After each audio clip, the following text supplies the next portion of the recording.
En el servicio anterior yo hacía énfasis, y lo haré otra vez, que de todos los halagos que Dios pudiera alguna vez darnos, yo siempre fui propenso a decir que me gustaría que cuando me encuentre cara a cara con el Señor, Él me dijera, solo es un sueño, una fantasía, no estoy tratando de parecerme a nadie, pero me gustaría que me dijera, Dante, fuiste o eres un hombre conforme a mi corazón. Eso me llenaría de orgullo santo, aunque si es orgullo no es santo, pero no sé cómo explicarlo, me inflaría el pecho. Yo diría, ¿de verdad? Porque eso significaría que lo emulé, que me parecía a él. Es uno de los mejores halagos. Y hoy quiero hablarles un momento sobre el único hombre que se mereció ese halago en toda la historia de la humanidad, hasta donde sabemos. Obviamente David, el rey David. Dios dijo que él era un hombre conforme a su corazón. Y Dios lo consideró de esa forma, lo dijo, no se arrepintió. Pero yo quiero que echemos un vistazo a la vida de David. El guerrero que dirigió conquistas militares, el que fundó una ciudad capital hasta el día de hoy. Allí en Israel está la ciudad de David. Trajo de regreso el arca del pacto. Así que él trae lo que simboliza la presencia de Dios a casa. Baila, porque David, si tuviéramos que buscar un adjetivo, no el de que Dios le da, sino uno humano, diríamos, es extrovertido. David es un hombre que dice lo que tiene ganas de decir, no anda con vueltas, es un hombre sin filtros. Cuando ve a Goliat, ya desde jovencito puede verse el perfil de David. ¿Pero quién es esta bola de grasa? Bueno, no dijo eso, pero dijo, ¿quién es este incircunciso para atentar contra los escuadrones del Dios viviente? Cállate, mocoso, le dicen sus hermanos. Tú dedícate a repartir quesos y pan. Nosotros somos los que estamos enlistados en el ejército, en el army, no tú. ¿Pero quién es este para atentar contra los escuadrones? Un pastorcito, pero bravucón, porque es expresivo, él dice todo lo que siente, por eso escribe poesías, salmos que aún cantamos. Así que trato de pensar como predicador esta mañana en qué momento quiero ubicar a David, para de allí empezar a trazar la historia de por qué se gana el epíteto de ser un hombre conforme al corazón de Dios. Y este es el momento que escogí, tan verídico como el resto que les acabo de contar. David parece más viejo que los 60 y tantos años que tiene. Cuando lo vemos, sus hombros caen, su cabeza pende, está como encorvado y arrastra los pies como un anciano. Hace pausas con frecuencia, no porque la colina es empinada, sino porque necesita llorar de a ratos. Véanlo. Ahora no usa corona, no tiene hogar. Uno de sus hijos, llamado Absalón, acaba de tomar el palacio por la fuerza en un golpe de estado. Y él, el desafiador de las grandes batallas, el gran conquistador, el que no le teme a nada, no quiere enfrentar a su propio hijo y decide huir, como un proscripto, como un delincuente. La Biblia lo describe así. Segundo libro de Samuel, capítulo 15, verso 30, describe este incidente de la siguiente forma. Dice, David subió al monte de los olivos llorando, con la cabeza cubierta y los pies descalzos. ¿Ahora pueden verlo? No se imaginen al monarca. Imagínense a un hombre que parece un homeless. Está con su capucha tapada la cabeza, está descalzo, encorvado. Y también todos los que lo acompañaban, estos son sus oficiales. El entorno, el anillo de David no era muy amplio.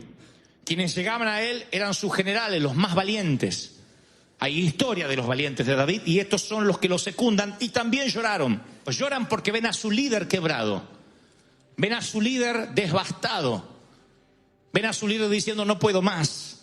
Y entonces una congoja los llena a todos, los envuelve a todos. Al momento que encontramos a David han pasado 14 años desde que él sedujo a una mujer llamada Betsabé. En los tiempos en que los reyes salen a la guerra, David decide quedarse. En la soledad del palacio pasea por una terraza y en la terraza contigua una mujer toma un baño de espuma, desnuda obviamente. Quizás la mujer sabía que desde donde ella se bañaba el rey podía verla y lo estaba seduciendo, pero eso sería muy machista.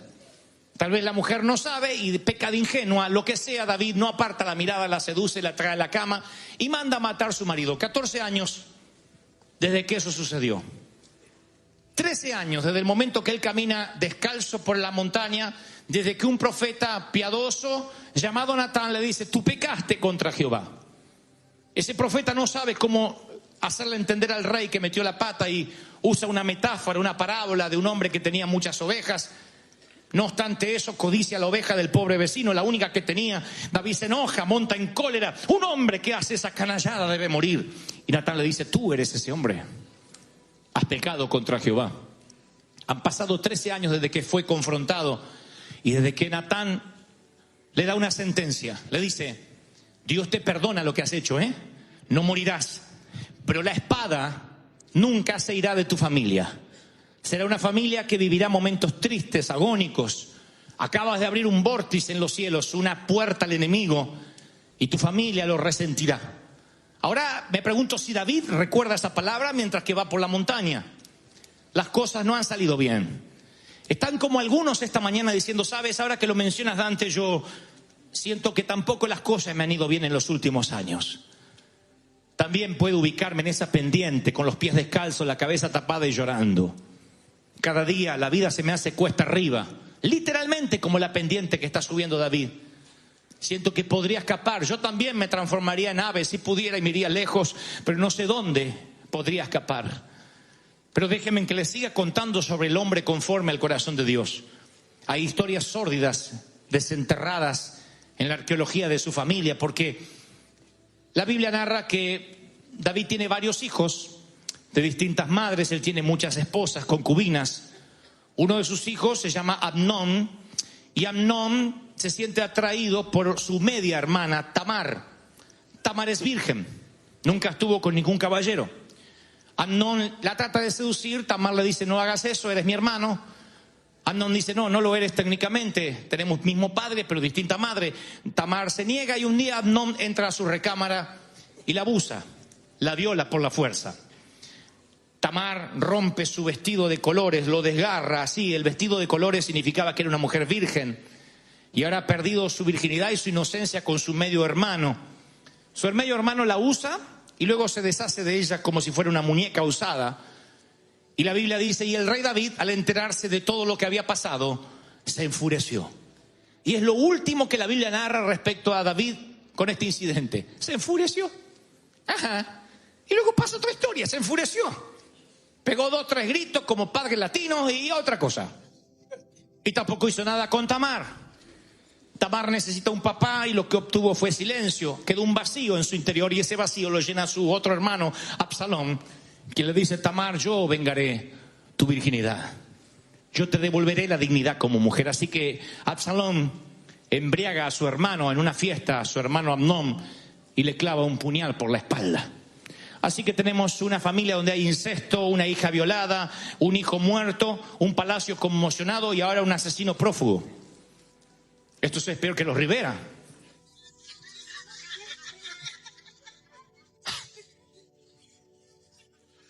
Absalón se esconde en la casa de su abuelo por 3 años. Se casa, tiene hijos Absalón. Y esos 2 nietitos nunca los pudo conocer David. David no conocerá a los 2 hijos de Absalón. Absalón dice: ustedes no tienen abuelo. Ahora Absalón anida rencor en su corazón. Todos reconocen que es el hijo de David y le preguntan: ¿por qué no hablas con tu padre? Y él dice: ese no es un padre. Mi hermano violó a mi hermana y él simplemente ocupado en sus conquistas, en componer salmos, en matar filisteos, pero es un pésimo padre. En ser un gran guerrero lo ha faltado con el precio de perder a su familia. Yo podría ser un rey más equitativo. Y empieza a ganarse el corazón de la gente. Algunos lo siguen, arma un ejército y ahora le da un golpe de estado a su padre. Ahora va por el trono, lo quiere todo. Absalón va por el palacio y David siente que no va a pelear con un hijo. Ya bastante dolor tiene en su familia. Ha perdido a uno asesinado, tiene una hija violada. Ahora no irá contra Absalón. Entonces son los oficiales que lloran junto a él quienes le van a resolver el enigma. Le dicen: David, si tú no puedes hacer nada porque no puedes pensar, estás bloqueado, nosotros lo resolveremos.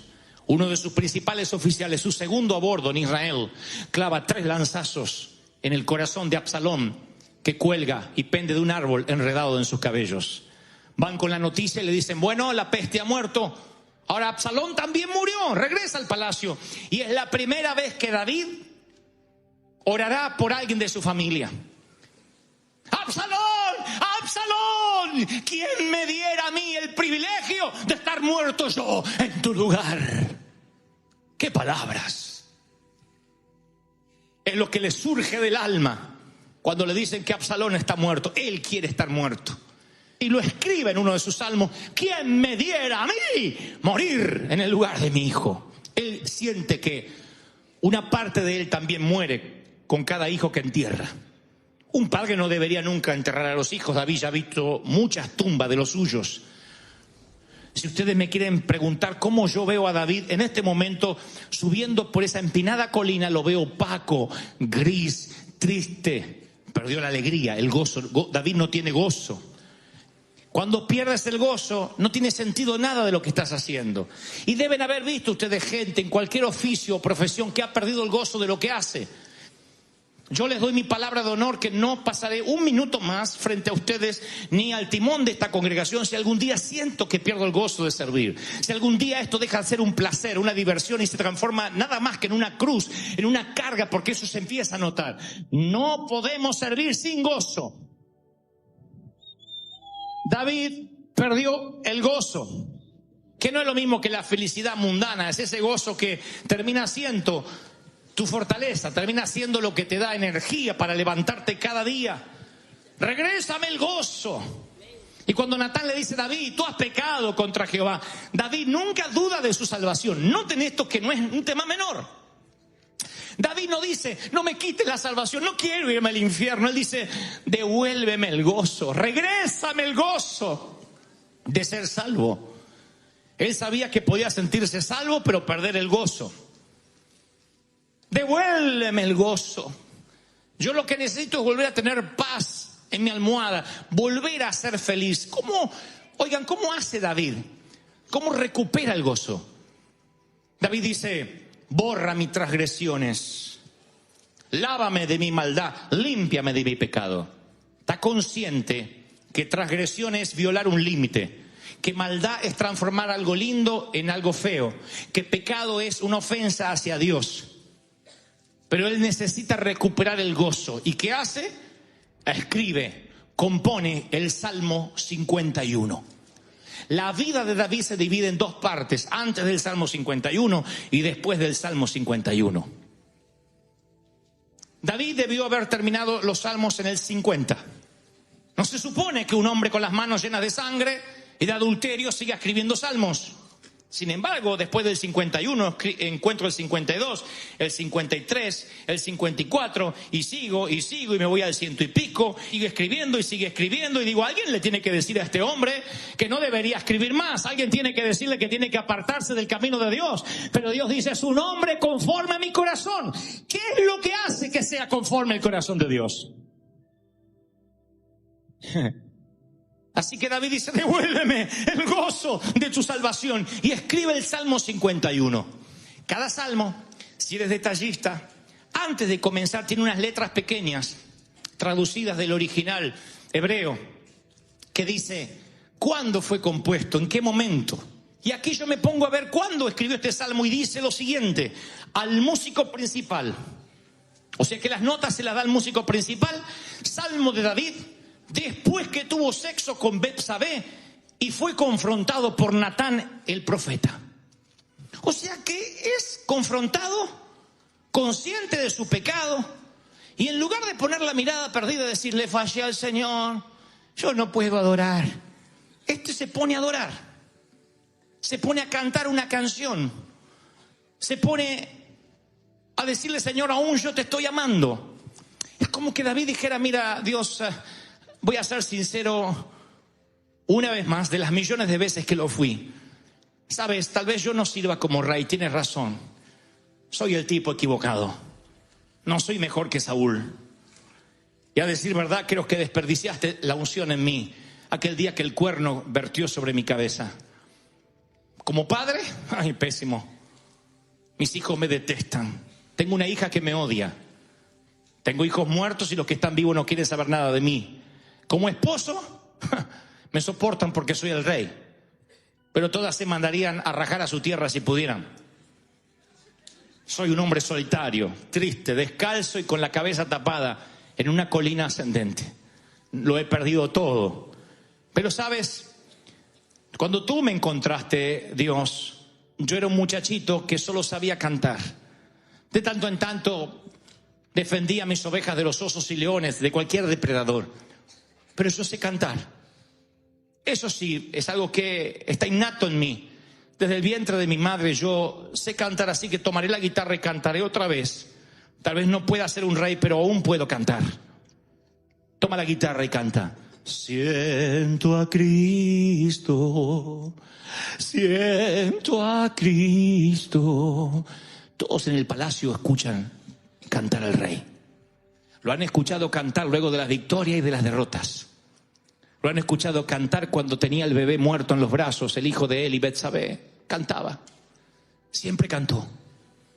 David, más que salmista, más que profeta, más que rey, es cantante, músico. Es lo que sabe hacer.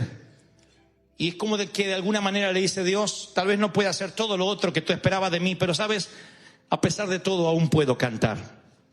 Aun cuando el sábado por la noche fue atroz, cuando el diagnóstico fue aterrador, yo puedo adorar en la angustia. Y yo te hago una pregunta esta tarde.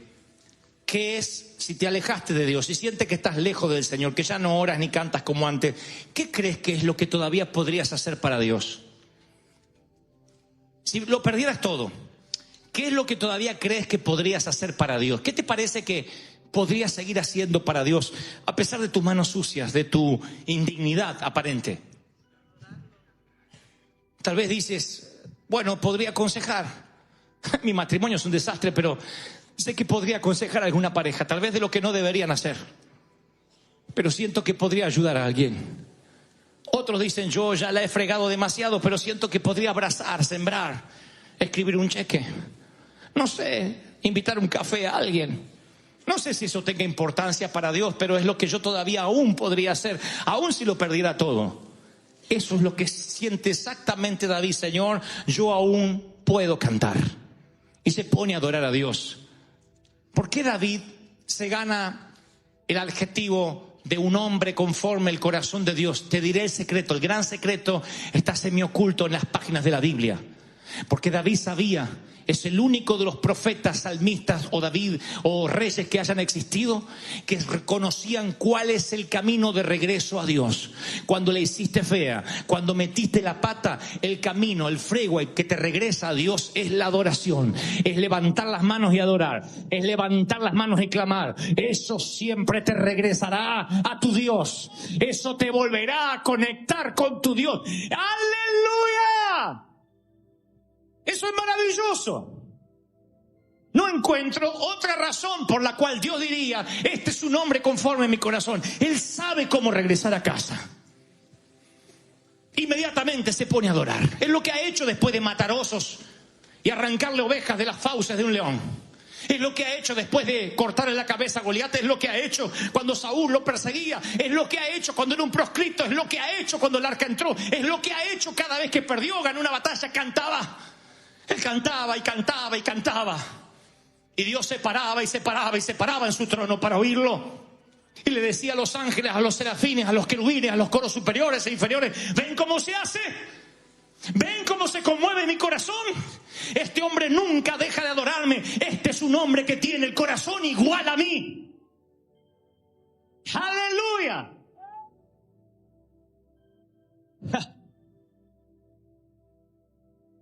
¿Y cómo creen que David se arrepiente? Como lo fue toda la vida, sincero. Él no anda con vuelta, él no dice: Señor, tú sabes lo que hice, ¿para qué mencionarlo? Él no es Saúl. Él no busca honra de los hombres. Él es honesto. Yo conozco mis rebeliones. Mi pecado está siempre delante de mí. Y contra ti solo he pecado. Tú que amas la verdad en lo íntimo y en secreto me has hecho comprender sabiduría. Estoy leyéndole solo algunos episodios del fascinante, extraordinario, formidable, inigualable, incomparable Salmo 51. Ese salmo que los religiosos sería el motivo por el cual rompan el resto de los escritos de David es lo que a mí me conmueve. Jamás escuché a un hombre gritar: cúbreme, límpiame con hisopo y seré limpio. David es un rey, pero conoce el oficio del sacerdote. Los sacerdotes toman una hoja que se llama hisopo. No es el hisopo que conocemos nosotros para hurgarnos los oídos. Es una hoja, una planta que mojaban en sangre del cordero y salpicaban y rociaban el templo. Lo que está diciendo técnicamente David: necesito la sangre, salpícame con la sangre. Nunca te olvides de esa oración cuando te metas en líos. Clama por la sangre, porque la sangre no ha caducado, la sangre no se ha fermentado, la sangre no se ha arrumbrado, la sangre sigue siendo fresca para ti. La sangre te limpia de todo pecado. ¡Límpiame! Alguno diría: David cayó de la gracia. No, David cayó en la gracia. Iba por una cuerda, como vamos todos así, en el trapecio, el trapecio, y se vino, se cayó de la gracia. No, la gracia estaba en la red. Por donde andaba no era gracia. La red se llama gracia. Se cayó en la gracia. Cuando alguien cae, cuando tú fracasas, tú no caes de la gracia, tú caes en la gracia. El Señor te sostiene diciendo: Pedro, sabías que me ibas a negar, sabías que ibas a meter la pata. Él te vuelve a sostener. Y tú dices: pero es que mi corazón es, ya no sé cómo Dios podría limpiarlo, está tan sucio, siento que mi corazón hasta tiene cucarachas, siento que mi corazón es impuro, tiene pensamientos tan indignos. Entonces sigue leyendo el Salmo 51, aprende a orar como David. Él no pide que Dios le limpie el corazón, él dice: crea un corazón nuevo y limpio en mí. Tú eres creativo, me dijeron mis ancestros de que en el huerto creaste a Adán de la nada. ¿Qué te hace crear un corazón? Dame un corazón puro, limpio otra vez, y esta vez lo cuidaré, lo honraré, honraré a mi donante, honraré a mi creador. Renueva un espíritu dentro de mí. Y luego dice: vuélveme el gozo de tu salvación. Ay, vean a David orando por el gozo. No lo he visto clamar así ni por una batalla, ni por matar a los filisteos o a ningún otro ejército enemigo. Él clama: vuélveme el gozo. Él no puede seguir sin gozo, necesita el gozo para vivir. No pide una mejor esposa, no pide que los hijos lo amen, no pide un mejor palacio, un mejor trono, no pide cualquier tontería que pediría cualquier otro rey. Hónrame delante de los hombres, dijo Saúl. No pide honra. Él dice: tú me conoces, solamente déjame sentir el gozo de que estoy salvo. David ya conocía que la verdadera evidencia del Espíritu Santo en tu vida no es la profecía, es algo que viene en el fruto del Espíritu, es el gozo. Y no la felicidad mundana, el gozo, la alegría, la paz, el gozo de servir, el gozo de vivir, el gozo de trabajar, el gozo de estudiar, el gozo de levantarte. Ese es el gozo, la evidencia del Espíritu Santo. ¡Aleluya! Y no importa qué tan sucio estés, cuán feo hayas metido la pata, ¿no te gustaría recuperar el gozo? ¿No quisieras que Dios te vuelva a abrazar otra vez? Dice la palabra en Romanos: ninguna condenación hay para los que están en Cristo Jesús. ¿Oíste eso? Te lo diré otra vez: ninguna condenación, ninguna. No hay ninguna. No hay ninguna condenación para los que están en Cristo Jesús. No hay ninguna. Y entonces no eres menos salvo que el primer día que Dios te salvó. Tú no agotaste, ni yo agoté las misericordias de Dios. Pero somos tan torpes, siempre pensamos que sobregiramos la línea de crédito divina. Siempre decimos: uy, ahora sí, uy, ahora estoy en rojo, ahora Dios no me va a perdonar. Y dejamos de adorar. Recuerda la historia de este hombre, por favor, de David. Adúltero, fornicario, asesino, padre pasivo. Un tipo así no pasaría por la vereda de nuestras congregaciones. Sin embargo, se pone a componer el Salmo 51, justamente después de ser confrontado por el pecado. Y adora. Pero no adora de: cállense, el rey va a cantar. Lo hace con su guitarra. Y posiblemente no sea sentado en el trono, sino en una de las escalinatas de su palacio. Porque eso le recuerda cuando se sentaba entre las montañas y olía ovejas y canta: siento a Cristo, siento a Cristo. Él está cantando simplemente lo que su corazón ha cantado toda la vida desde que era niño. Siento a Cristo en mi corazón, Dicen en el palacio, David volvió a cantar. El rey está cantando. Uno de sus oficiales, Joab, dice, es que él sabe cómo volver a casa. Él sabe la llave de acceso al trono de Dios. La pregunta es, ¿la conoces tú? ¿Quieres recuperar el gozo otra vez? ¿Quieres sentirte que vale el esfuerzo de haber venido? Miren, yo puedo lidiar con cualquier tipo de oveja, porque también soy una oveja rota, con patas rotas. Yo puedo lidiar con adúlteros, con fornicarios, con homosexuales, pero nunca podría lidiar con corazones sin gozo. Porque te diría, canta, ríe, ríe, y tú harías y luego volverías a sentir lo apesadumbrado que está el corazón. No puedo, por mucho que me esfuerce, hacer que el gozo venga, a menos que tú adores y le digas, Señor, yo puede que no sirva como padre, soy un esposo pésimo, ahora que lo pienso, como empresario soy un fracaso, como miembro de River dejo mucho que desear, tan solo si alguien supiera lo que vivo me echarían de aquí, pero aún puedo cantar, aún puedo adorar, aún puedo decir que te siento. Y eso está así de que vuelvas a sentir la alegría, el gozo, la llenura, de que Dios te dé un corazón limpio. Lo creo otra vez. ¡Aleluya! Vamos, dile, Señor, yo quiero adorarte. Dale una ofrenda de aplauso y dile, Señor, yo quiero adorarte, yo quiero sentirte. Hace 18 o 19 años atrás, no puedo saber con precisión, pero en aquel entonces yo era un evangelista itinerante. Ecuador, Colombia, Honduras, Dios abrió las puertas de América Latina. Y yo estuve pensando, dije lo mismo en el servicio anterior, si fue hace 18 o 19 años, no recuerdo, pero más o menos por ahí. Yo llego a una iglesia, a un edificio maravilloso, muy grande, una iglesia muy moderna para ese entonces. Me llamó mucho la atención su estructura, su arquitectura.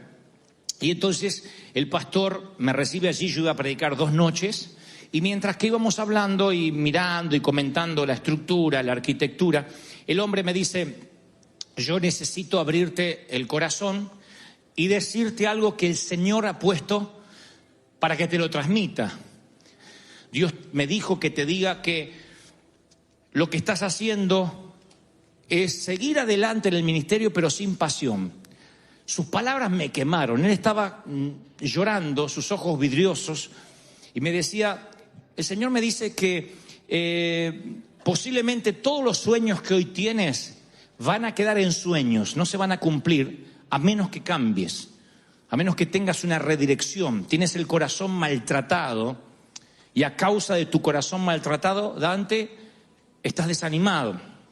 Y la verdad, en aquel entonces yo recién me abría paso en el camino de los predicadores, o recién estaba empezando en lo que se llamaría el gran público, la gente más masiva, y las críticas llegaron crueles hacia mí. Y eso que no había redes sociales hace 20 años, pero la impunidad con la que me atacaban. Y me acuerdo que mi corazón se maltrató. Tardaría muchos años en tener un corazón tierno y piel de rinoceronte. Tuve que pasar por muchas experiencias. Esta fue la primera. Un hombre de Dios diciéndome, Dante, el Señor me mostró que tu corazón está maltratado, que te hirieron mucho y eso te desanimó. Y ahora, aunque pareces un muchacho ocupado, yo tenía unos 30 años, me dijo, aunque eres un muchacho ocupado, no estás siendo eficiente. Como Sansón, no te estás dando cuenta que la unción se está yendo de ti. Necesitas recuperar tu comunión con Dios. Uy, me lo dijo mientras íbamos caminando, pero con un amor. Claro, yo lo cuento así y dice, uy, te liquidó ese hombre, ¿cómo no te suicidaste al instante? Pero no puedo transmitirte el amor con el que me habló. Y ese día hubo un cambio en mi vida. Di un giro de 180 grados gracias a que alguien tuvo el valor, la audacia de decirme las cosas. Me lo dijo con mucho amor, insisto, con mucho temor del Señor. La idea de él no era desenmascararme, sino ayudarme a que Dios después cumpliera los sueños que vinieron, a que yo sea medianamente el hombre que soy hoy. Yo siempre estaré eternamente agradecido. Ahora, llega un momento en la vida en que todos los que seguimos a Dios, no los que servimos necesariamente, sino los que seguimos, y esto nos involucra a todos, en que sin darnos cuenta perdemos la pasión, perdemos el primer amor, perdemos la entrega que teníamos. Y casualmente no ocurre con un evento catastrófico, un punto álgido de inflexión. Por ejemplo, sí, ahora que lo dices, Dante, yo perdí la pasión cuando se me murió mi padre o mi hijo, o cuando quebré en la finanza, cuando me divorcié. No, por lo general esos eventos nos acercan más a Dios. Por lo general esos eventos nos doblan, nos ponen de rodillas, nos tiran en la presencia del Señor, porque no nos queda otra. Yo estoy hablando cuando la cotidianeidad, cuando la vida diaria, la vida monótona, sin que seamos conscientes, nos va desviando y nos va tirando a la banquina, nos va quitando del freeway. Y un día estamos desanimados, estamos tristes y no sabemos cómo llegamos. Como digo siempre, solo pasó. Hay gente que llega a nuestras consejerías que le decimos, ¿y cómo es que perdiste todo? ¿Cómo es que te dejaste de congregar? ¿Cómo fue que dejaste de orar? Y te dice, no sé, no me acuerdo, pasó. Simplemente sucedió. ¿Cómo es que te dejaste, entraste en una involución donde empezaste a cada vez a mirar más televisión y más tele, y las maratones de Netflix o la cantidad de horas frente a la computadora reemplazaron los libros cristianos que leías? Nadie te dice, sí, lo recuerdo, fue un 22 de diciembre que tomé esa decisión. No, por lo general, lo típico es que nuestra pasión se va escurriendo entre las actividades cotidianas y llegas a una situación donde sientes que te falta algo, que en el frenesí de la actividad pierdes la pasión y ese momento llega sin que lo esperes. Estoy hablándole a aquellos que dicen, sí, es cierto, Dante, me falta algo y no sé qué es. Sientes que algo te falta. Es un cansancio del alma, como digo siempre, que viene a través del desánimo, viene a través de haber perdido la pasión. A lo mejor no te diste cuenta que tu tanque de pasión por Dios marcaba vacío. Y cuando te quedaste sin gasolina espiritual, ya está, en el medio de la ruta parado y no puedes avanzar. No te diste cuenta que el afecto por tus seres queridos, por tu cónyuge, por tus hijos se estancó. Y tú dices, no es que dejé de amarlos, pero no sé qué me pasa. Estoy desanimado hasta para expresar que los amo. Hasta para hacer la milla extra, que antes lo hacía con gusto. Entonces, convengamos, no decidiste dejar de dar palabras de aliento a los demás. Simplemente pasó, solo sucedió y no sabes cómo llegaste hasta aquí y conectaste el piloto automático. Hay empresarios que siguen su compañía con piloto automático. Soñaron toda la vida con construir una empresa. La tienen y van con piloto automático como si fueran el último empleado de una fábrica. Otros soñaron con un matrimonio, estaban en la boda, ¡ay sí, matrimonio! Y ahora miran al marido, al cónyuge con un piloto automático diciendo, todavía respira.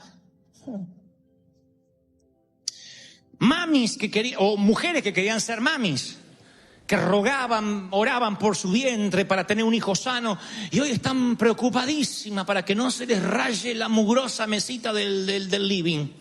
Ay, no, que me rayan, que me ensucian la carpeta. ¡Ese vaso! ¿Por qué dejaron el vaso sucio? Y se arma un caos por un vaso.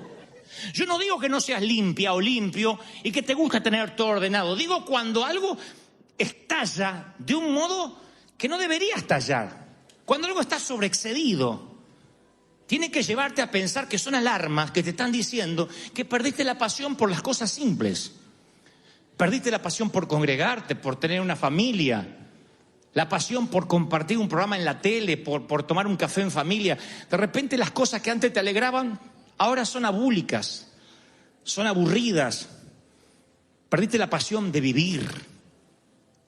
Entonces esta tarde, como lo hice esta mañana de parte de Dios, yo traigo un plan de recuperación de pasión. Nadie se va de aquí sin salir con la pasión encendida como el primer día. ¿Cuántos están listos para recibir esta palabra? Díganme, ¡amén!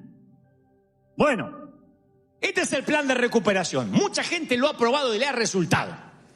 Segundo libro de Reyes, el capítulo 6, la palabra cuenta la historia que el profeta Eliseo, recuerden que era el que había heredado una segunda porción del espíritu que había en Elías. El profeta Eliseo tenía a su cargo a los muchachos, a un grupo de novatos profetas, una escuela de profetas. Venía gente de todas partes, de Medio Oriente, del mundo, y entonces, claro, las dependencias eran pequeñas, los alumnos eran muchos, y uno de los profetas novatos le dice al profeta Eliseo: Eliseo, ¿por qué no nos dejas ir hasta la orilla del río Jordán, que hay muchos árboles? Queremos achar árboles, cada uno se va a traer un tronco o dos, y vamos a ponernos a fabricar nuevos dormitorios para extender las dependencias del seminario bíblico.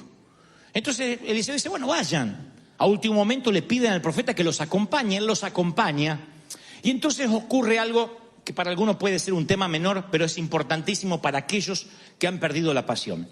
Uno de los muchachos jóvenes está achando el tronco de un árbol, como están haciendo todos, se descuida, presumo que hace un mal movimiento, y la cabeza del hacha se le vuela, queda con el mango.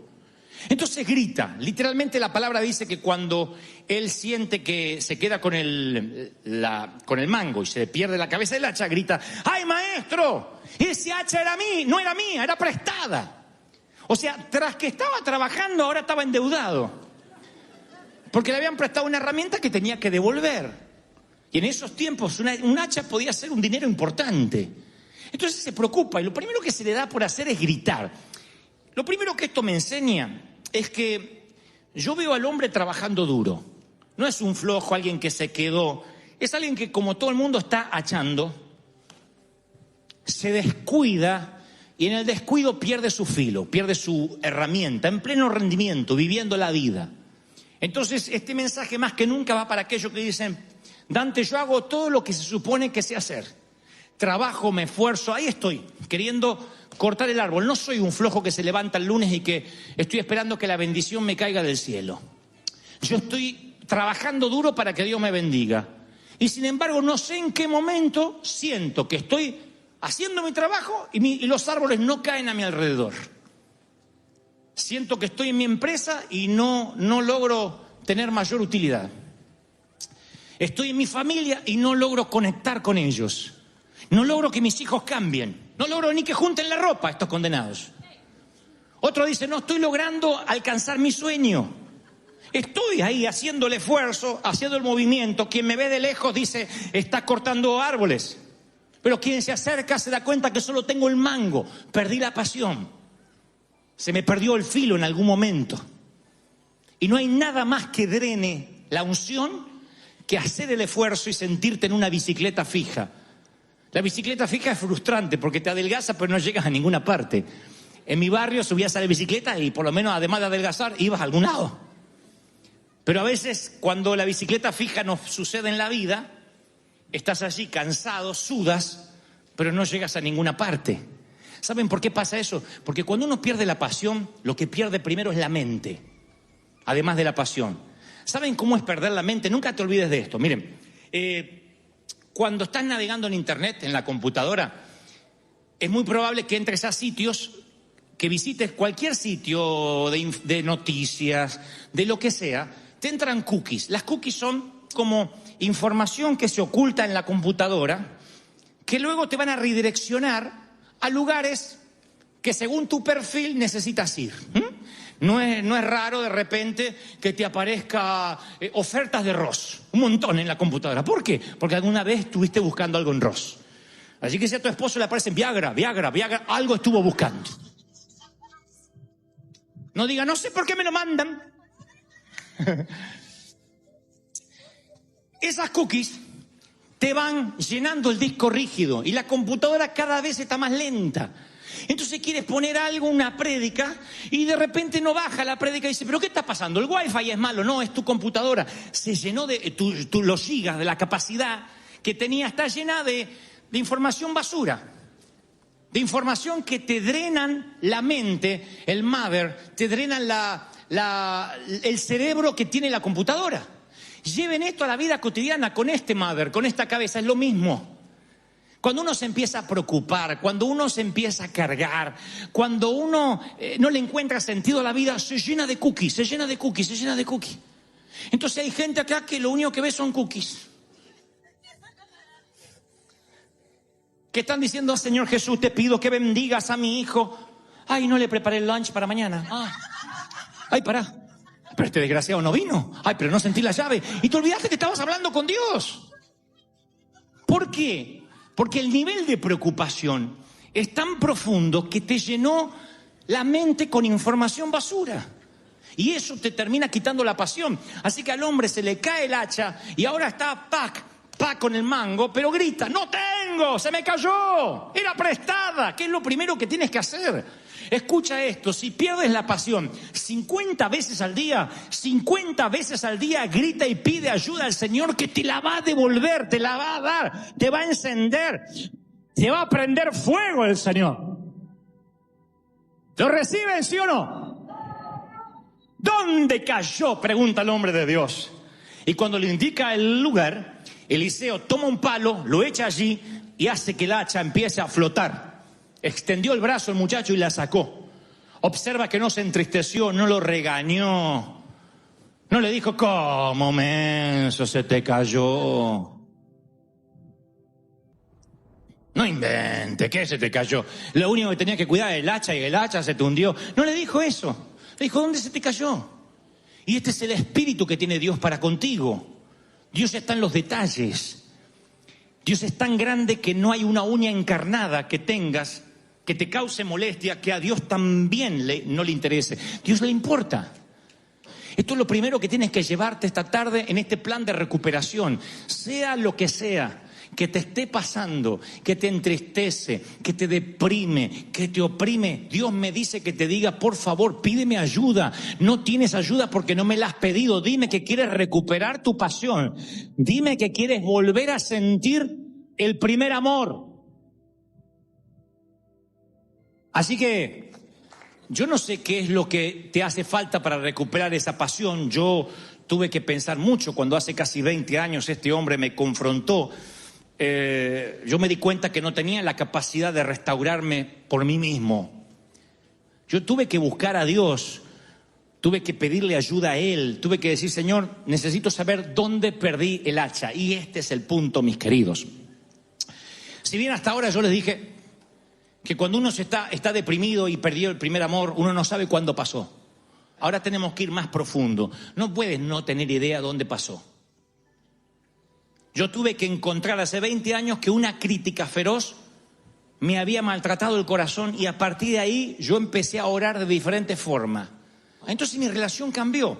¿Qué estaba pasando? Que una crítica se transformó en una raíz de amargura. Ahí yo perdí mi hacha aquella vez. Ahí tuve que volver para recuperarla. En los tiempos de los videogames, los verdaderos videogames, estoy hablando del apóstol Mario Bros, mucho antes de lo que nuestros chicos juegan ahora. Yo jugaba un jueguito que nos vino a la computadora donde trabajábamos, en la compañía que me había contratado, que se llamaba El Príncipe de Persia. Y el Príncipe de Persia era un muñequito así, unidimensional, que corría, saltaba así, y tenía que subir niveles. Y en esos niveles enfrentarse a diferentes guardias. En el nivel allá, no sé, 20 o 30, nunca supe cuántos niveles, eran un montón, rescataba a la princesa.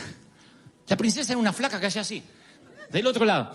Y el tema era llegarla, besarla, rescatarla y terminaba el juego.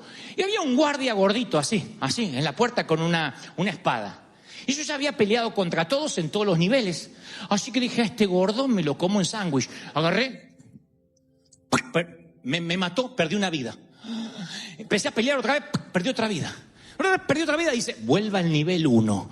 ¡Ah! Noches enteras sin dormir diciendo, Señor, ¿por qué? Tantas horas desperdiciadas. Creo que fue mi único debut y despedida. Nunca volví a jugar a nada. Pero me acuerdo que yo dije, ¿cómo volver otra vez? ¿Qué voy a pasar todos los niveles para encontrarme con el mismo gordo que no me deje pasar? Que la princesa se quede soltera como otras tantas, que él había andado buscando. Esa misma frustración yo lo he sentido a un nivel más profundo en mi caminar con Cristo. A veces yo siento que estoy corriendo la carrera, que lo estoy logrando, que estoy orando, y de repente tengo un revés, un infortunio, ¡pac!, un golpe. Un mal comentario, algo hiriente, alguien que me traiciona, no sé. Y yo siento a veces, por la información que me dejó la iglesia legalista en la que me crié, que tengo que volver al nivel 1. Porque cuando yo iba a mis pastores y decía, fracasé, me decían, bueno, arrepentite ahora, sentate en el asiento 6 meses y después si hay un bautismo te bautizo de nuevo, porque hay que empezar de vuelta. Yo sentía que la había fregado. Hasta que un día descubrí que cuando uno pierde la pasión, a diferencia del jueguito del príncipe de Persia, uno no tiene que volver al nivel 0 ni al nivel 1. Uno tiene que decirle al Señor, ¿dónde lo perdiste? Y en ese mismo lugar, allí donde caíste, te levantas. Aunque el justo caiga 7 veces, dice la Biblia en Proverbios, 7 veces se levantará. 7 veces. ¿Cuántos lo creen? Dígame amén. Aunque caigas, te vuelves a levantar. No tienes que volver atrás. Ahí donde estás, te vuelves a levantar. ¿Dónde se te cayó el hacha? ¿En qué momento? ¿Dónde tu comunicación con Dios pasó a un segundo plano después de mirar la tele o después de navegar en internet?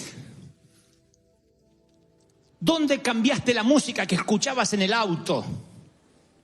Y no estoy diciendo que escuchar música romántica sea pecado. Lo que estoy diciendo es, ¿dónde de esos momentos de devocional que tenías, donde Dios te hablaba y hasta hablabas en lenguas, en los semáforos, ahora empezaste a usar ese tiempo para preocuparte, para hablar por teléfono, para pelear, para discutir? ¿Dónde te enfocaste en situaciones de tu vida en la actitud de, ¿y yo qué gano con esto?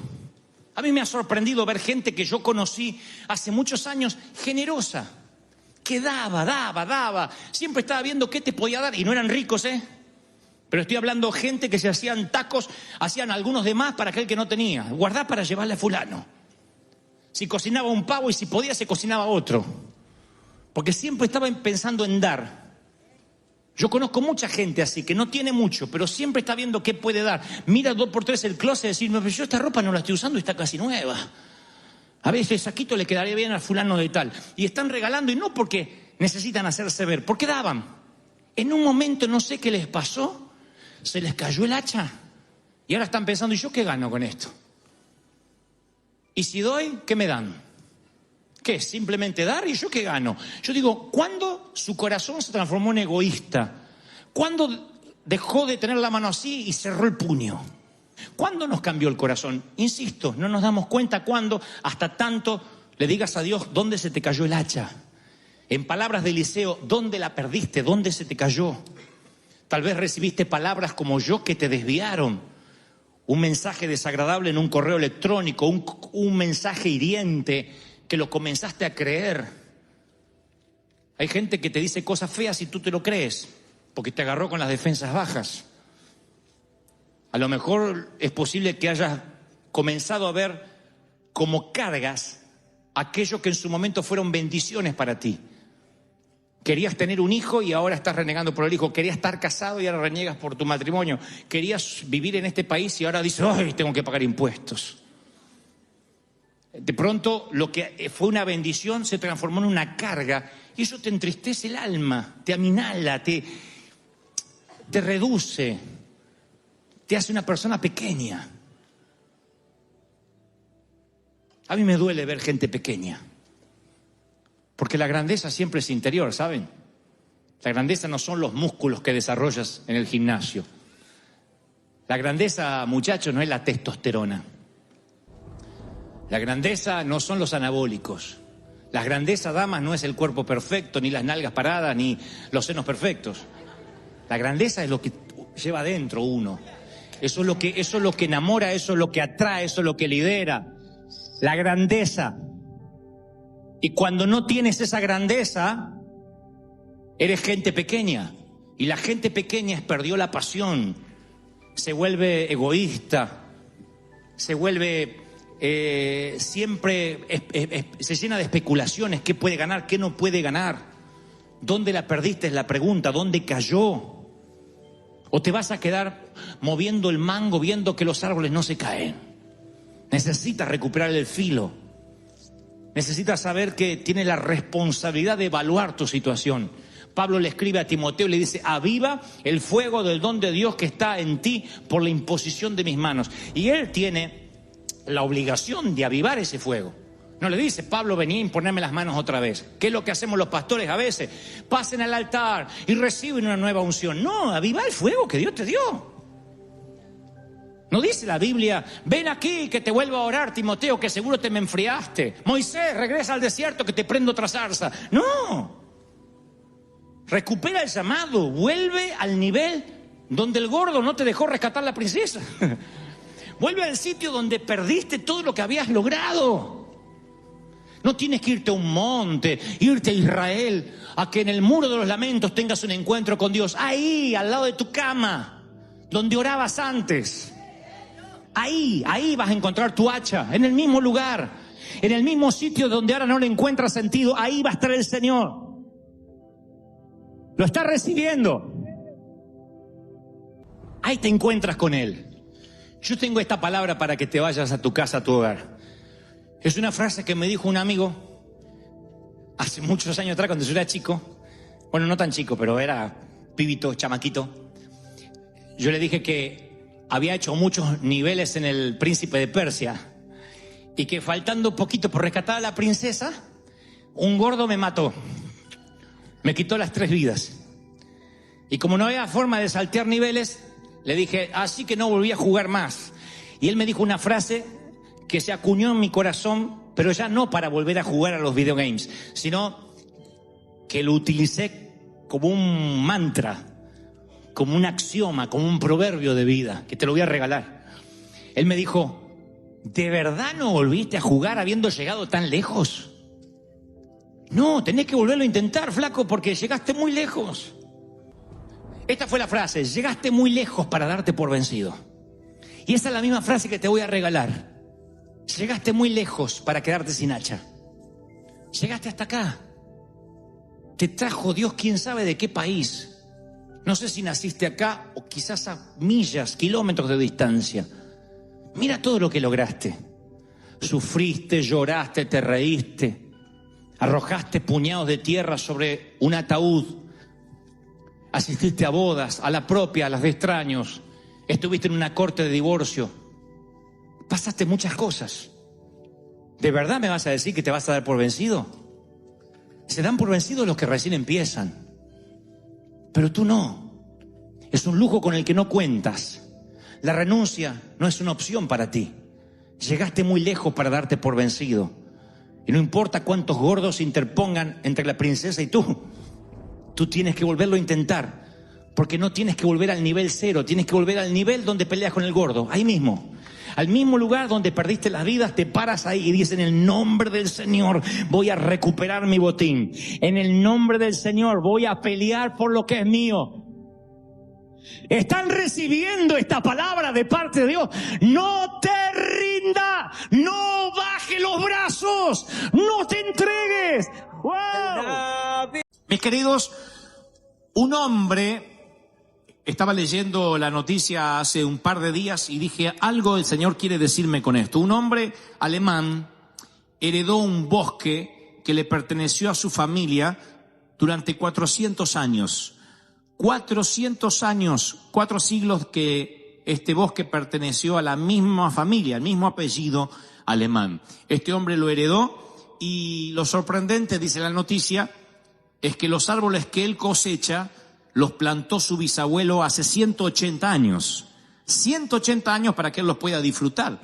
Y los árboles que él ahora tiene que plantar, lo más probable es que no los disfruten ni él, ni sus hijos, ni siquiera sus nietos, sino sus bisnietos. Son esos árboles frondosos, de tronco grande.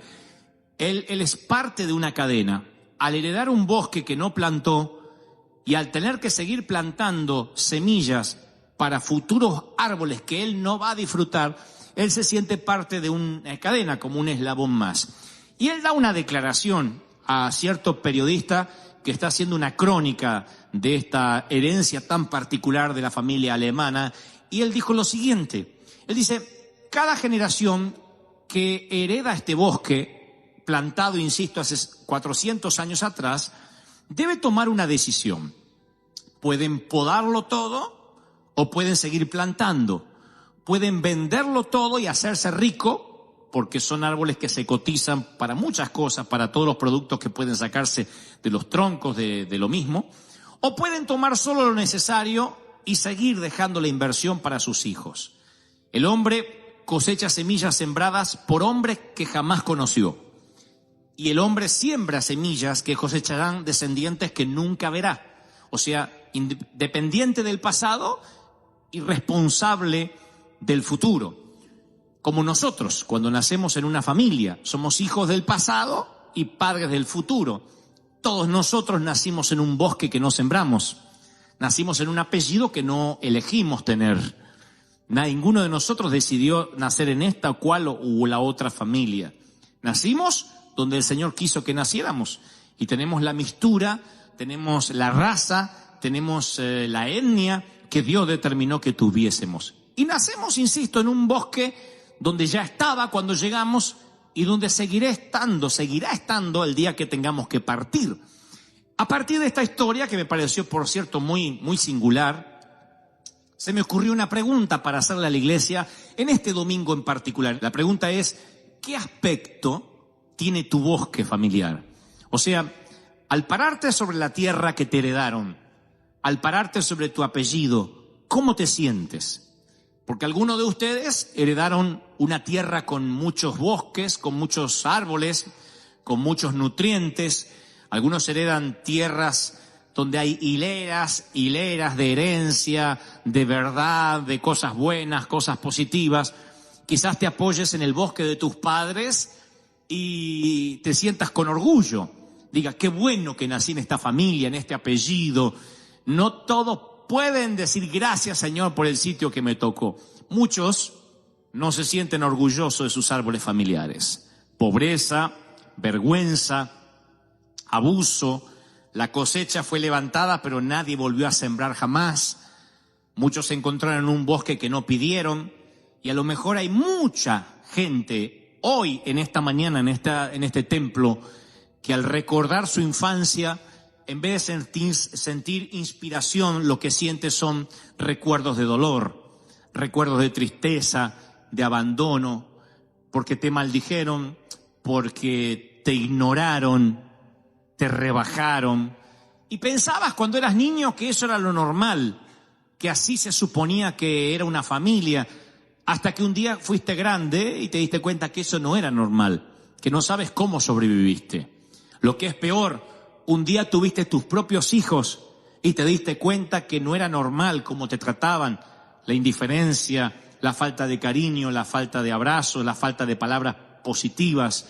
Así que este mensaje va para ambos, aquellos que se sienten orgullosos del bosque donde nacieron y aquellos que cuando miran su bosque dicen, ni siquiera quiero recordar esos momentos porque me llenan de tristeza, de amargura, de dolor.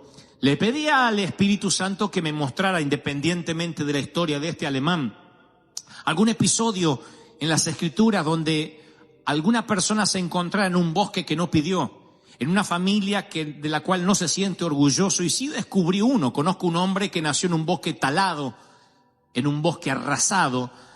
Su legado era trágico.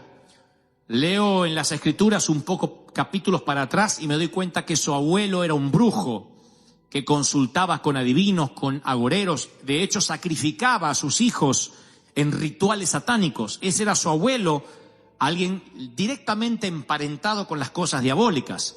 Su padre no era mejor. La Biblia dice que su padre destruía las casas de adoración, se burlaba de los creyentes. Su padre metió el pecado en toda la nación, a tal punto que su padre murió prematuramente a los 24 años. Asesinado por sus propios amigos, por sus propios oficiales que decidieron ejecutarlo debido a su maldad. Así que era un momento tenebroso para nacer, con un abuelo y un papá así. Y cuando nace este muchacho, todo el mundo inmediatamente lo cataloga conforme su árbol, conforme su bosque genealógico, y dijeron va a ser igual que su abuelo o su papá. Su abuelo era seguidor de la magia negra, su papá era un corrupto. Estoy hablando de Josías. El abuelo de Josías, el rey Manasés, fue recordado como un rey que derramó muchísima sangre. Dice la Biblia en Segunda de Reyes 21:16. Y Manasés derramó tanta sangre inocente que llenó Jerusalén de extremo a extremo. Este era el abuelo del muchacho. Su padre, el rey Amón, como les dije, murió a los 24 años a manos de sus oficiales. Y dice su epitafio: durante su vida hizo lo que Dios le dijo que estaba mal. Así que en su tumba, en su lápida, cada vez que Josías va a visitar la tumba del papá, en su lápida dice: este hombre durante toda su vida hizo lo que Dios le dijo que estaba mal. Así que ahora tienen un cuadro psicológico de Josías. Un abuelo brujo, metido en magia negra, odiado por todo el pueblo, en medio de una ciudad decadente por culpa de su abuelo, que trata de empeorar su padre cuando se hace cargo del trono. Y ahora Josías, al morir su padre a los 24 años, tiene que hacerse cargo del trono a los 8 años de edad. Dice la Biblia que tenía 8 años, un nenito de 8 añitos. Tiene que hacerse cargo de una corona que estaba deslúcida, de un trono que estaba frágil, y tiene que cambiar la tendencia de la nación.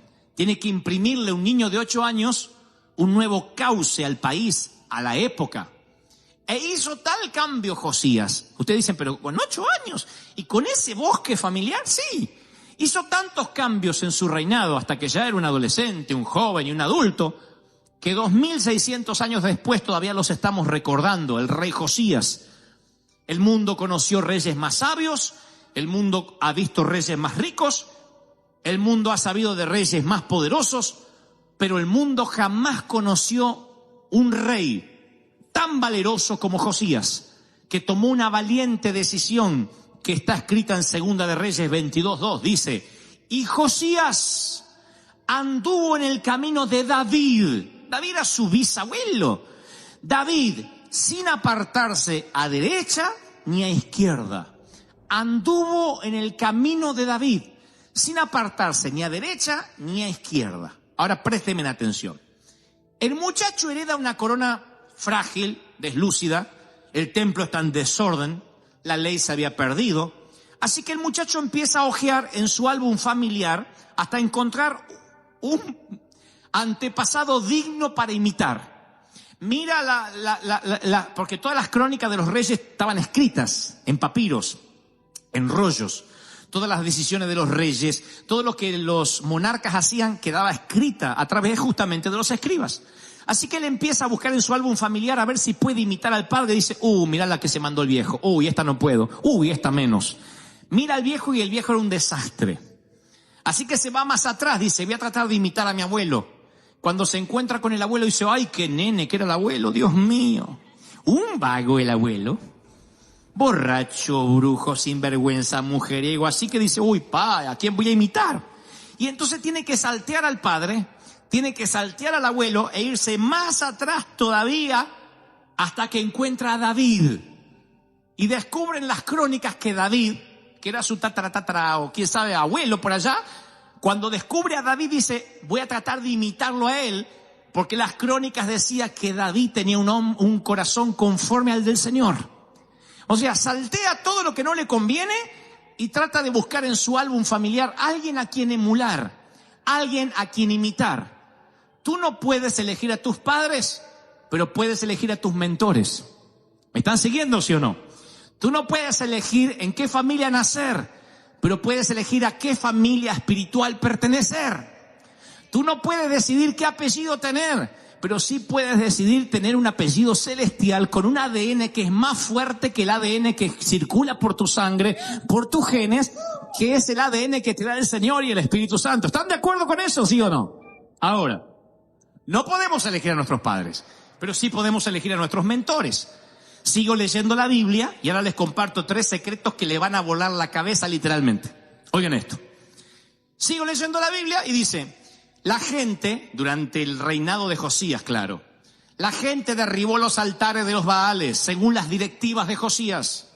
Josías destruyó los altares de incienso, despedazó las imágenes de los dioses paganos de Acera, etcétera, las redujo a polvo. Sigo leyendo y dice: y quemó los huesos de los falsos sacerdotes. Sigo leyendo y descubro: y derribó los altares paganos por toda la tierra de Israel. Veo un Josías que dice, no voy a abrazar lo que me enseñaron mis padres, rechazo todo lo malo que haya en mi sangre y elijo a quién me quiero parecer. Elijo quién va a ser mi mentor. Y cuando tenía que tomar una decisión pensaba, ¿qué haría David en mi lugar? Nunca pensaba qué haría mi viejo en mi lugar. Nunca pensaba qué haría mi abuelo en mi lugar. Decía, ¿qué haría David en mi lugar? Y veo que cuando Josías comienza su reinado, dice, y Josías servía al Dios de David, el Dios de aquel abuelo, el Dios que tuvo David. Pero al terminar casi el reinado, Josías, que ya era un hombre, no era un hombre muy viejo, a los 26 años de edad, él restaura el templo, y la Biblia dice, y en el año 18 de su reinado, cuando ya había limpiado la tierra y la casa, envió que repararan la casa del Señor, su Dios. Ya no era el Dios de David. Ahora el Dios de David se había transformado en su Dios. ¿Me siguen hasta ahí, sí o no?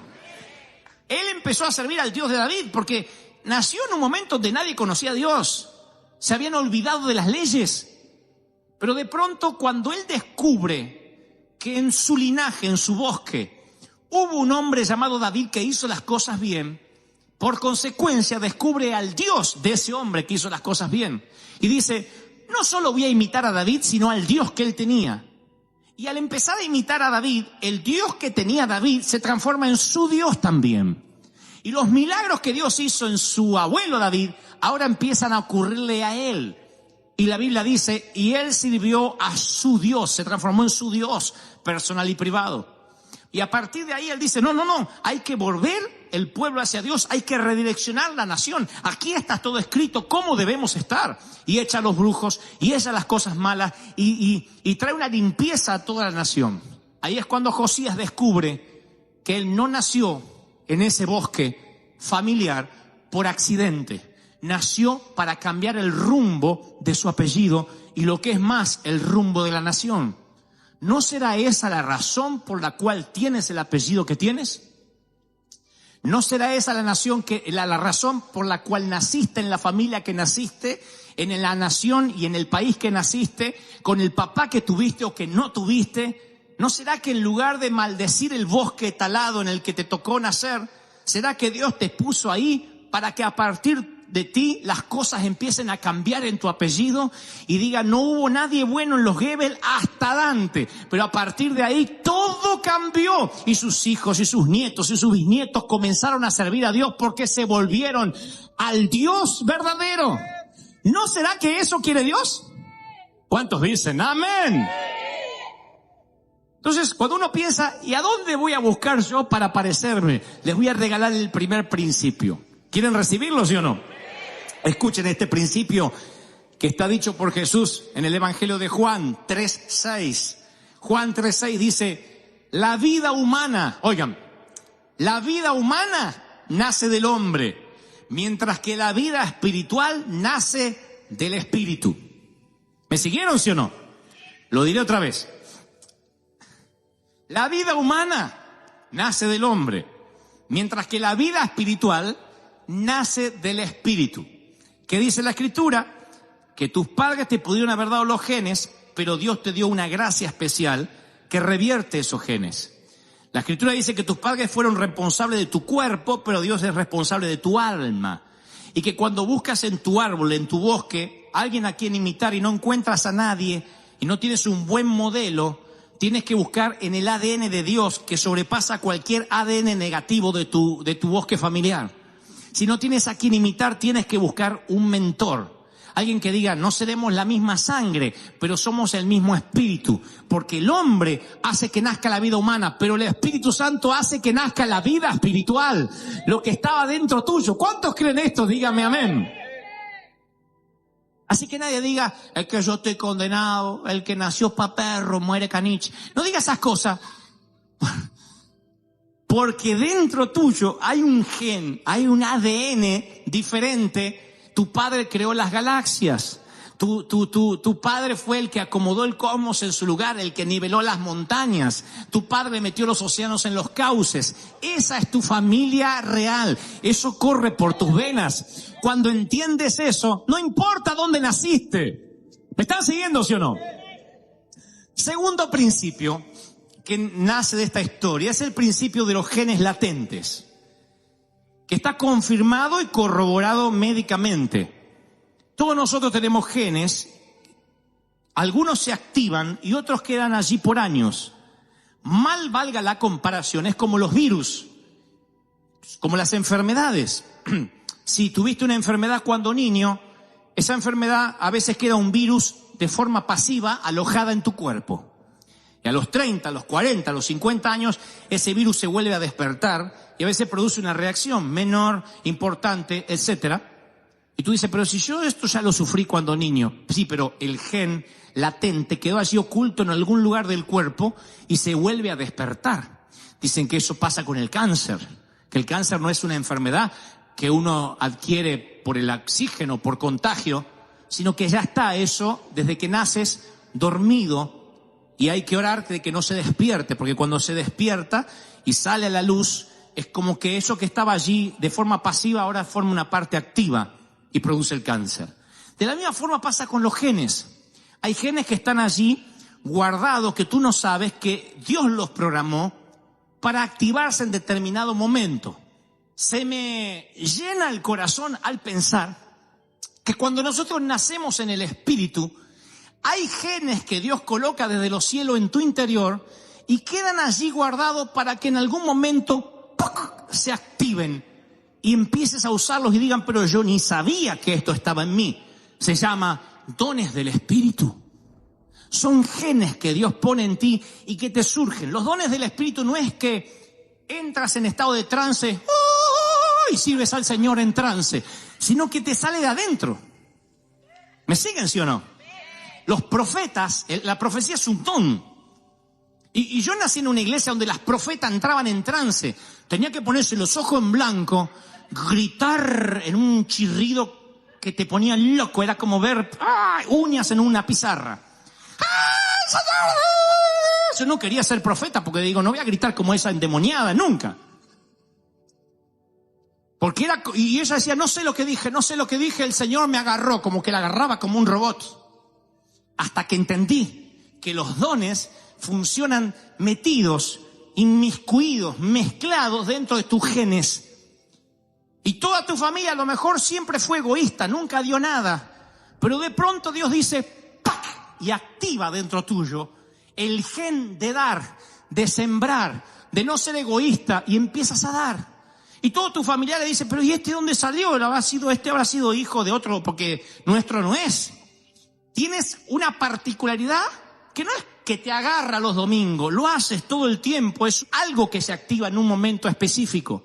Y el Señor te programó para que eso se active. Un gen para servir, un gen para predicar, un gen para transmitir, un gen para adorar. Algo que dice, yo no sabía que eso estaba en mí.